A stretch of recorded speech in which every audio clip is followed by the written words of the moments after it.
Irebe FM, iradiyo yacu, Irebe FM, umunezero wacu, Irebe FM, Irebe FM, megahertz 91 n'ibice bine. Nyene icubahiro Valentin Ndayishimiye, umukuru w'igihugu cacu ciza c'u Burundi, ahejeje kwakira umukuru w'inama ya Republika ya Togo, nyene icubahiro Faure Gnassingbe. Uwo nawe akaba ariwe muhuza yagenywe n'ubumwe bwa Afrika kuvyerekeye intambara hagati ya Republika Iharanira Intwaro Rusangi ya Kongo be n'igihugu c'u Rwanda.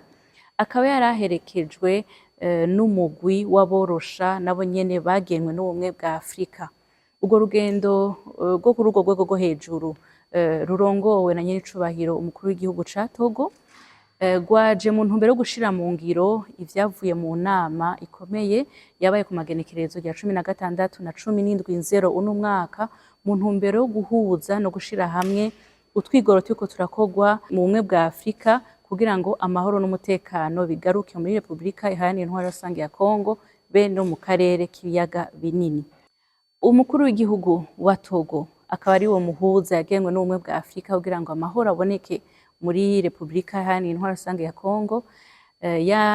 Aje gutega ugutwi nyen'icubahiro Valentin Ndayishimiye nk'urongoye igihugu gisanzwe gishikirwa n'ingaruka mbi z'iyo ntambara iriko irabera muri Kongo, nk'igihugu kibanyi ariko kandi nk'igihugu gisangiye kahise n'igihugu ca Kongo be n'igihugu c'u Rwanda, eka mbere gisangiye na kazoza kuko hasanzwe hariho imigambi itandukanye rusangi mu ntumbero yo guteza imbere kano karere.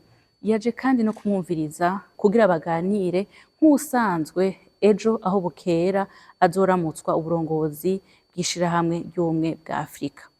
Nyen'icubahiro ubwiwe yabahaye ikaze, arabakirana igishika cinshi cane mu ntumbero yuko nk'ibihugu bigize Afrika vyicara hamwe bigatorera inyishu zijanye nuko Afrika isanzwe ibayeho, inyishu zibereye ku bibazo vya Afrika. Yashimye rero uwo mubonano kugira ngo ashobore no gushikiriza ijwi ry'igihugu c'u Burundi, nk'igihugu gisanzwe gishikirwa n'impanuka nyinshi cane zivuye kuri iyo ntambara. Murazi ko ari igihugu kimaze kwakira impunzi zitari nke cane, igihugu gisangiye kahise, igihugu kandi ejo aho bukera kizoba kibazwa ibibazo vyose vyerekeye umugabane wa Afrika. Igibazo c'amahoro n'umutekano akaba arico kija kwisonga kugira ngo dushike kw'iterambere twifuza. Umukuru w'igihugu c'u Burundi rero yasubiye gushimangira ko Burundi bwamwe bwitanga butiziganya kandi buzobandanya bwitanga kugira ngo amahoro n'umutekano bigaruke muri kano karere. Yashimangiye yuko yizera cane yuko Afrika ifise uburyo bwose bukwiye kuvyerekeye politike, kuvyerekeye imigenderanire no kuvyerekeye akarangamutima kugira ngo Afrika yonyene yiyubakire amahoro n'umutekano kandi ishobore gutora yonyene inyishu ku bibazo vyayo.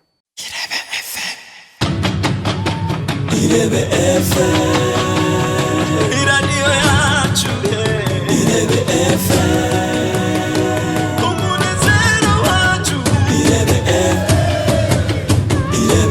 FM, Irebe FM, megahertz 91 n'ibice bine.